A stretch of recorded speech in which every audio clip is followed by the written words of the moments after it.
Shalom, selamat malam Bapak Ibu para pejuang pendidikan Kristen di seluruh Indonesia. Senang sekali bisa berjumpa dalam virtual ini bersama dengan rekan-rekan Bapak Ibu semua, di mana siaran langsung Majelis Pendidikan Kristen di Indonesia yang berkolaborasi dengan Bara Digital Ministry menyajikan topik-topik edukatif yang menjadi inspirasi untuk Bapak Ibu para pejuang pendidikan Kristen di seluruh Indonesia. Nah, malam hari ini kita akan membahas topik yang sangat krusial dan relevan dalam dunia pendidikan Kristen, dan topik ini akan dibahas oleh narasumber yang juga handal dalam bidangnya. Dan topik yang akan kita bahas yaitu tentang literasi keuangan untuk PAUD dan SD. Narasumber yang sudah hadir bersama dengan kita yaitu Ibu Indawati Halim, MM. Ibu Ilita merupakan pengurus harian bidang 1 pengembangan pendidikan Majelis Pendidikan Kristen di Indonesia dan juga Ketua Task Force PAUD MPK Indonesia dan Bendahara GUKI, Guru Kristen Indonesia. Benar demikian Ibu? Benar. Siap. Terima kasih Ibu Indah. Nah, sebelum saya serahkan kepada Ibu Indah untuk penyampaian materi yang sudah Ibu Indah persiapkan, ada baiknya kita berdoa, mohon pimpinan kuasa Roh Kudus menyertai pembelajaran kita pada malam hari ini. Mari kita berdoa. Bapa dalam kerajaan sorga, kami sungguh mengucap syukur untuk kesempatan yang indah Tuhan berikan kepada kami. Kami mau belajar melalui live streaming pada malam hari ini. Hamba-Mu yang Tuhan sudah persiapkan, Ibu Indawati Halim, Tuhan tolong, Tuhan pakai hamba-Mu menjadi berkat bagi kami pada malam hari ini.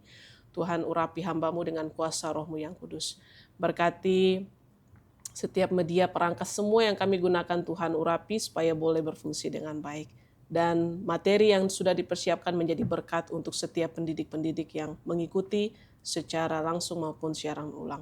Terima kasih ya Bapak, dalam nama Tuhan Yesus kami berdoa. Amin. Baik, saya serahkan kepada Ibu Indah. Terima kasih Susan. Selamat malam Bapak Ibu yang terkasih.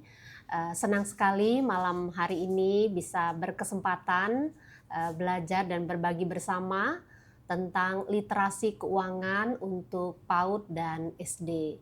Materi pada malam hari ini mencakup 3 lingkup. Yang pertama, memahami konsep Alkitab tentang mengelola keuangan. Yang kedua, mengenal literasi keuangan dalam lingkup PAUD dan SD. Dan yang ketiga adalah mengelola uang dengan bijak, yaitu give, save, dan spend. Mendasari maaf. Mungkin perlu diulang ya. Ulang langsung gitu aja. Ya, boleh. Ya. Saya ulang dari mana ya? Dari awal ya. Boleh.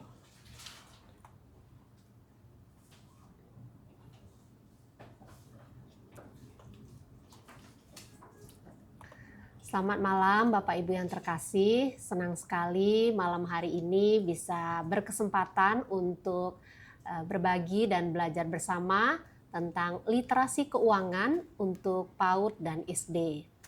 Malam hari ini lingkup pembahasan kita menyangkut 3 hal, yaitu yang pertama memahami konsep Alkitab tentang mengelola keuangan. Yang kedua, mengenal literasi keuangan dalam lingkup PAUD dan SD.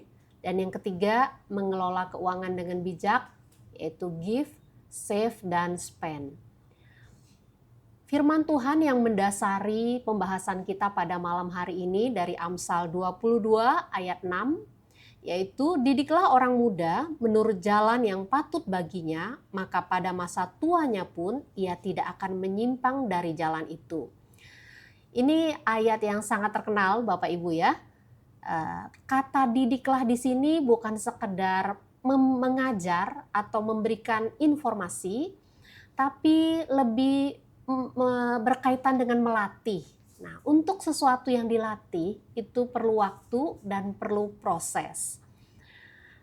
Firman Tuhan kedua yang mendasarinya adalah Mazmur 24 ayat 1, yaitu Tuhanlah yang empunya bumi serta segala isinya dan dunia serta yang diam di dalamnya. Jadi segala sesuatu yang ada di bumi ini adalah milik Tuhan ya, termasuk juga dengan keuangan. Firman Tuhan yang ketiga adalah Kisah Para Rasul 20 ayat 35. Dalam segala sesuatu telah kuberikan contoh kepada kamu, bahwa dengan bekerja demikian kita harus membantu orang-orang yang lemah dan harus mengingat perkataan Tuhan Yesus, sebab ia sendiri telah mengatakan adalah lebih berbahagia memberi daripada menerima. Bapak Ibu, Alkitab berbicara 3 hal ya mengenai konsep bagaimana kita mengelola keuangan. Ya, tentu ini dalam lingkup untuk PAUD dan SD begitu ya. Yang pertama, anak-anak perlu kita sampaikan bahwa Tuhan adalah pemilik dari semua yang ada di bumi, termasuk uang. Mengapa konsep dasar Alkitab ini perlu kita sampaikan? Tentu kehidupan ekonomi masyarakat atau orang tua murid atau anak-anak kita sangat beragam sekali ya. Hari ini kita hidup dengan tantangan hedonisme yang luar biasa, konsumtif sekali ya, ada uang dibelanjakan, ada promo dibelanjakan. Nah, kita perlu mengingat bahwa Tuhan adalah pemilik dari semuanya. Dan yang kedua, sebenarnya kita manusia, anak-anak itu termasuk orang tua, kita ini diberi kesempatan Tuhan untuk menjadi pengelolanya, pengelola berkat Tuhan. Sehingga kita perlu mengelolanya dengan bijaksana. Dan yang ketiga, di setiap berkat yang Tuhan percayakan itu ada titipan Tuhan untuk orang lain yang membutuhkan. Jadi bukan berapa banyak yang kita terima lalu berapa banyak kita habiskan begitu ya. Tapi kita perlu mengingat dan mengingatkan kepada anak-anak, Alkitab berbicara tentang adalah lebih berbahagia memberi daripada menerima. Nah, bagaimana penerapannya literasi ini? Nah, literasi keuangan sendiri memiliki pengertian, kemampuan untuk memahami dan menggunakan berbagai konsep keuangan dalam kehidupan sehari-hari. Untuk konteks literasi keuangan dalam lingkup PAUD dan SD, yang pertama Bapak Ibu kita perlu mengenalkan kebutuhan dan keinginan ya. Seperti apa sebenarnya yang kita jalani hari-hari ini? Apakah itu semua merupakan kebutuhan atau banyak keinginannya ya. Yang kedua, kita mau membelajarkan tentang pengelolaan atau alokasi uang, mana yang harus disimpan ya, mana yang harus disiapkan untuk berbagi dan mana yang digunakan untuk kebutuhan begitu. Dan yang ketiga, kita akan bersama-sama melihat proyek apa yang bisa kita lakukan untuk pengelolaan keuangan di tingkat PAUD dan SD. Bapak Ibu yang terkasih, mengenai kebutuhan dan keinginan, sebenarnya dasar ini bukan hanya untuk anak SD dan TK saja ya, tapi juga kadangkala kita sebagai orang tua juga sama-sama perlu kembali diingatkan bahwa kebutuhan dan keinginan itu berbeda ya. Kebutuhan ini adalah sesuatu yang penting untuk kita bisa bertahan hidup ya, untuk mencapai kesejahteraan. Misalnya makan, minum ya, pakaian, tempat tinggal dan juga kesehatan. Tapi juga kebutuhan ini bukan berarti makan boleh makan apa saja, boleh makan membeli apapun begitu ya untuk makan ya. Tapi kebutuhan di sini berbicara tentang rasa cukup Bapak Ibu. Nah, kemudian keinginan. Keinginan ini adalah sesuatu untuk memenuhi gaya hidup begitu ya, bukan menjadi kebutuhan dasar. Contohnya anak-anak perlu alat tulis ya, perlu sepatu, perlu tas ya, tapi tidak harus yang bermerek ya. Tidak harus barang yang branded begitu. Kalau sudah permintaannya itu yang bermerek, yang branded, ini bukan lagi sebuah kebutuhan ya, tapi adalah keinginan ya. Pingin gadget yang terbaru ya, mainan yang baru, liburan selalu ingin liburan ke tempat-tempat yang mewah ya, pakaian yang bermerek. Ini semua adalah keinginan. Bapak Ibu yang terkasih, untuk PAUD sendiri kita bisa menstimulasi atau melakukan kegiatan dengan anak-anak belajar. Belajar apa? Belajar memilah ya. Mana yang kebutuhan dan mana yang keinginan. Memilah ini tentu bisa melalui kegiatan langsung begitu ya. Misalnya kita menyiapkan beberapa jenis barang ya, ada makanan, ada handphone, ada buku, dan ada mainan. Anak-anak belajar memilah mana yang menjadi keinginan dan mana yang menjadi kebutuhan. Selain daripada kegiatan itu, untuk SD juga bisa kita adakan kegiatan anak-anak simulasi ya, mereka mencatat. Misalnya anak-anak diberikan uang jajan oleh orang tuanya 15.000, anak-anak akan mencatat apa yang mereka beli ya, berapa sisanya dan apakah yang dibeli itu merupakan kebutuhan ya. Misalnya uang jajannya 15.000. Contoh yang saya tampilkan di sini, misalnya nasi uduknya harganya 8.000, dadar gulungnya 3.000, es tehnya 4.000. Sebenarnya uangnya cukup semua untuk membeli semuanya. Tetapi pertanyaannya, apakah membeli semuanya itu merupakan kebutuhan ya? Misalnya anak-anak sudah membawa bekal dari rumah ya. Nah, bekal ini cukup ya. Oh, tapi pingin jajan, mungkin bisa beli dadar gulungnya saja. Berapa banyak dari uang jajan 15.000 ini yang anak-anak alokasikan untuk membeli kebutuhan ya? Ini bisa kita lakukan untuk tingkat SD ya. Nah, untuk TK dan SD juga kita bisa belajar mengalokasikan uang Bapak Ibu ya. Dengan mencoba membagi ya. Pertama-tama kebanyakan anak-anak kalau diberikan uang jajan itu cenderung ingin membeli ya. Ingin spend, dialokasikan untuk belanja, tapi belum tentu belanja yang menjadi kebutuhan. Bisa jadi itu keinginan. Tapi malam hari ini kita ingin sama-sama mengingat bahwa uang yang diberikan oleh orang tua itu adalah berkat Tuhan yang juga ada titipan Tuhan untuk orang lain. Jadi tidak semuanya harus dibelanjakan.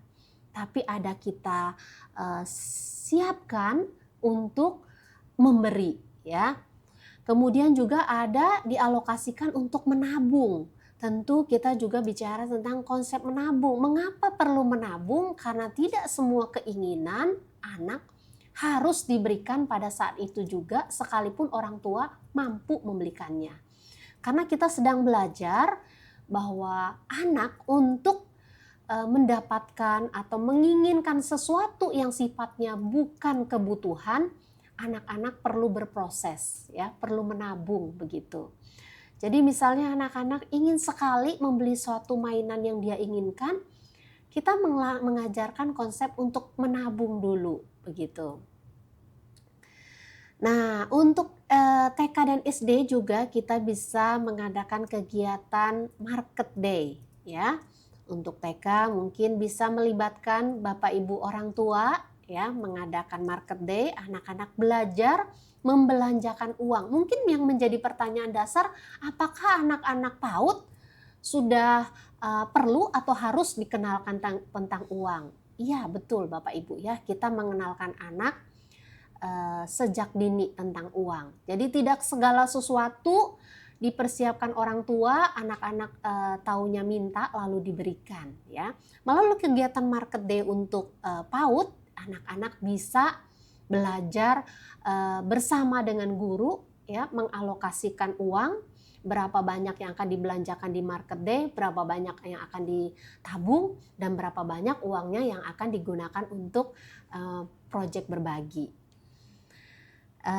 Kemudian ada beberapa stimulasi kegiatan lain yang bisa kita lakukan. Di antaranya misalnya untuk SD ada tabungan kelas ya.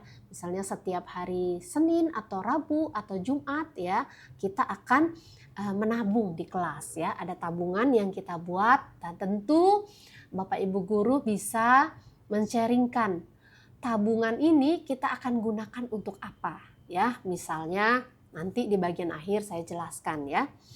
Anak-anak juga bisa untuk SD kelas besar mulai menabung ya, mulai menabung di bank. Biasanya anak-anak juga tetap masih dalam tabungan bersama dengan orang tua begitu ya. Nah, stimulasi kegiatan lainnya adalah misalnya program Desember berbagi ya. Simpanan ini akan kita gunakan apa? Misalnya mengunjungi teman-teman di panti asuhan atau panti jompo. Bapak Ibu yang terkasih, proyek berbagi kasih misalnya di suatu PAUD ya, kita ada kegiatan menyanyi bersama, ada kegiatan rohani.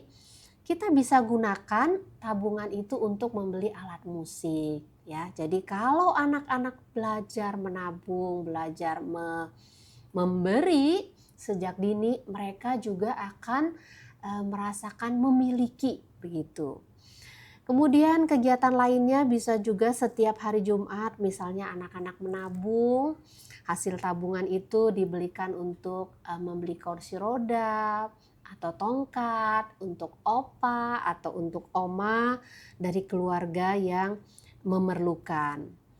Nah, hal yang paling penting dari diskusi kita, pemaparan kita pada malam hari ini adalah anak-anak perlu memahami, anak-anak perlu belajar bahwa di setiap berkat Tuhan dalam kehidupan kita ada titipan Tuhan untuk orang lain yang harus kita salurkan. Jadi tidak semua uang yang kita terima baik dari papa mama atau dari opa oma itu harus dihabiskan. Nah, mari kita belajar sebagai pengelola-pengelola cilik yang dipercayakan Tuhan ya kepada kita. Kita mengelola berkat Tuhan itu dengan bijaksana, dengan latihan setiap hari. Demikian pemaparan pada malam hari ini. Terima kasih Bapak Ibu. Tuhan Yesus memberkati.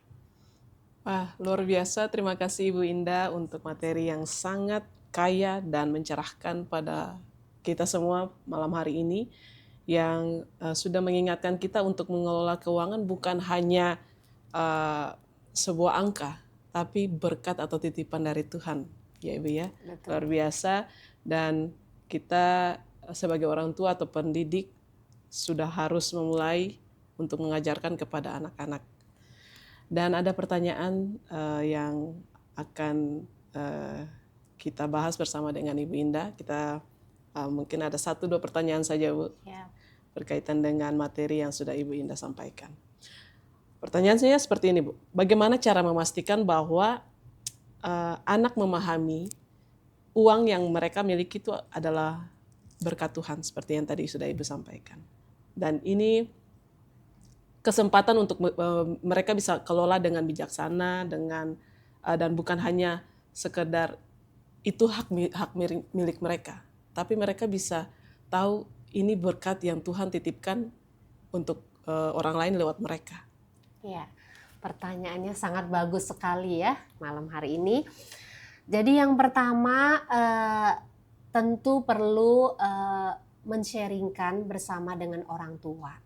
Ya, konsep dasar Alkitab seperti tadi firman Tuhan di dalam Mazmur mengatakan bahwa Tuhanlah yang empunya bumi serta segala isinya.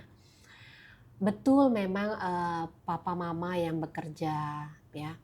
Tapi seseorang bisa bekerja, seseorang bisa memperoleh berkat, itu juga merupakan izin daripada Tuhan. Ya, Tuhan memberikan kesempatan, Tuhan memberikan peluang itu. Ya. Jadi ketika Tuhan sudah memberikan kepada orang tua, ya bukan berarti jadi milik semuanya adalah milik orang tua. Tapi kita ini adalah pengelolanya. Ya, pengelolanya. Tuhan tetap pemiliknya. Kita dikasih kesempatan mengelolanya. Pertama tentu perlu men-sharingkan hal ini, dasar kebenaran firman Tuhan ini kepada orang tua. Ya. Suatu keteladanan hidup dari orang tua akan sangat banyak berpengaruh pada anak. Ya. Ketika orang tua menggunakan uang yang dipercayakan Tuhan itu dengan berbagi, dengan menyimpan, dengan membelanjakan sesuai dengan kebutuhan, anak adalah peniru yang ulung. Selain daripada orang tua, tentu kita juga sebagai bapak ibu guru perlu memberikan teladan ini. Oleh sebab itu, kita perlu mengadakan kegiatan yang menstimulasi sehingga yang tadinya ini adalah dasar konsep firman Tuhan, anak-anak bisa mengerti karena dilakukan. Sesuatu yang menjadi dasar atau konsep akan dimengerti ketika dilakukan. Nah, ketika kita melakukan ini di sekolah, ini akan menjadi suatu gaya hidup, habit sebagai anak-anak Tuhan, bahwa berkat Tuhan bukan untuk dihabiskan, tapi kita mengelolanya dengan bijaksana. Demikian. Ya, luar biasa. Berarti sangat jelas bahwa sebagai orang tua juga cukup harus memang benar-benar memahami konsep keuangan juga dengan baik supaya mengajarkan ke anak juga dengan tepat ya Bu ya. Kan anak-anak sekarang sudah pada kritis ya Bu ya. Iya. Bisa saja terlontar pertanyaan seperti ini. Mengapa Tuhan tidak memberikan berkat yang sama kepada setiap orang? Sampai harus ada konsep titipan Tuhan untuk mereka. Iya, betul. Jadi secara materi kita melihat tidak sama orang per orang ya. Tapi Tuhan tetap memelihara. Ya, itu yang pertama. Jadi berkat Tuhan itu selalu cukup bagi tiap orang. Kenapa ada orang yang lebih, ada orang yang berkekurangan? Itu sebabnya firman Tuhan mengatakan adalah lebih berbahagia memberi daripada menerima. Sebenarnya hidup kita ini belajar. Kita sedang belajar mengingat bahwa titipan Tuhan ini, berkat Tuhan ini bukan hanya untuk diri kita sendiri, ya. Menajamkan kasih kita kepada sesama. Bahwa di saat Tuhan mempercayakan kita lebih, ini bukan untuk dihabiskan sesuai dengan keinginan, tapi kita juga melihat sesama kita yang memerlukan, begitu ya. Kalau semuanya rata, belajarnya sedikit, ya. Justru ada yang banyak, dipercayakan pengelolaannya banyak, dipercayakan pengelolaannya cukup, ya. Tapi semua orang cukup diberikan berkat Tuhan, ya. Yang tidak cukup itu kadangkala untuk memenuhi keinginan, begitu. Kebutuhan cukup. Nah, bagaimana kalau kita melihat untuk memenuhi kebutuhan saja, ada teman-teman, ada saudara, ada orang yang tidak kenal, kita kenal, untuk memenuhi kebutuhannya saja dia tidak cukup. Nah, itulah bagian dari kita untuk berbagi, ya. Makanya tadi uangnya ada yang dialokasikan untuk kita berbagi, ya, supaya kita saling mengasihi, mengingat. Itu sebabnya perlu diingat ada titipan Tuhan untuk orang lain. Ini bukan hanya saat kita berkelimpahan, tapi di setiap berkat yang kita terima, misalnya tadi anak-anak SD 10.000 sehari, ya. Jadi bukan dibelanjakan dulu lalu sisanya ada atau tidak dialokasikan untuk yang memerlukan. Tapi dari angka 10.000 itu kita sudah alokasikan berapa yang kita akan bagikan. Misalnya 2.000, 1.000. Kenapa konsep give atau berbagi ini perlu kita tanamkan sejak dini? Kalau kita bicara tentang konsep perpuluhan untuk anak-anak tentu terlalu dini, ya. Tapi give di sini di dalamnya adalah kita ada membagi, memberi untuk pekerjaan Tuhan, ada memberi untuk orang lain, ya. Konsep ini ketika anak-anak mulai tumbuh ke remaja, ini kita akan berbicara tentang konsep perpuluhan di give ini. Demikian. Luar biasa. Ya, terima kasih Bu Indah untuk jawabannya yang sudah sangat mencerahkan buat para pendengar juga dan Bapak Ibu pendidik yang sedang menonton pada malam hari ini. Kita bersyukur untuk sharing materi yang sudah disampaikan oleh Ibu Indah dan pertanyaan-pertanyaan yang kita sudah sampaikan juga untuk Ibu Indah diskusi bersama-sama. Dan saya mau kembalikan lagi kepada Ibu Indah untuk menyampaikan closing statement dan bisa langsung ditutup dalam doa. Baik. Ya baik, Bapak Ibu yang terkasih, setiap berkat Tuhan dalam kehidupan kita ada titipan Tuhan untuk orang lain. Mari kita sama-sama belajar untuk mengalokasikan berkat Tuhan dalam hidup kita dengan bijaksana, karena kita adalah pengelola, pemiliknya adalah Tuhan sendiri. Terima kasih Bapak Ibu, malam hari ini sudah menyempatkan waktu untuk kita bersama-sama belajar. Mari kita tutup di dalam doa. Tuhan Bapa kami di surga, kami bersyukur dan berterima kasih malam hari ini kami boleh kembali bersama-sama belajar tentang literasi keuangan untuk PAUD dan SD. Terima kasih untuk setiap berkat Tuhan yang Tuhan percayakan kami kelola setiap hari. Tuhan tolong kami, berikan kami hikmat dan bijaksana di dalam kami mengelola keuangan. Kami menyadari bahwa kami perlu memprioritaskan kebutuhan daripada keinginan-keinginan kami. Tuhan tolong kami supaya kami belajar untuk mengalokasikan dengan memberi, menabung, dan juga membelanjakan sesuai dengan kebutuhan.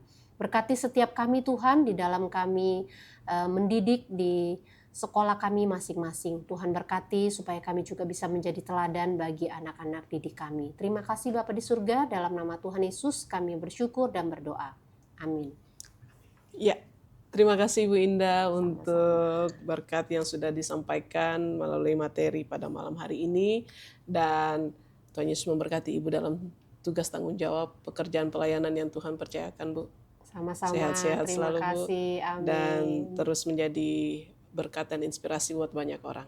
Terima kasih. Dan terima kasih juga untuk rekan-rekan semua, Bapak Ibu semua yang sudah menyaksikan dari awal sampai akhirnya.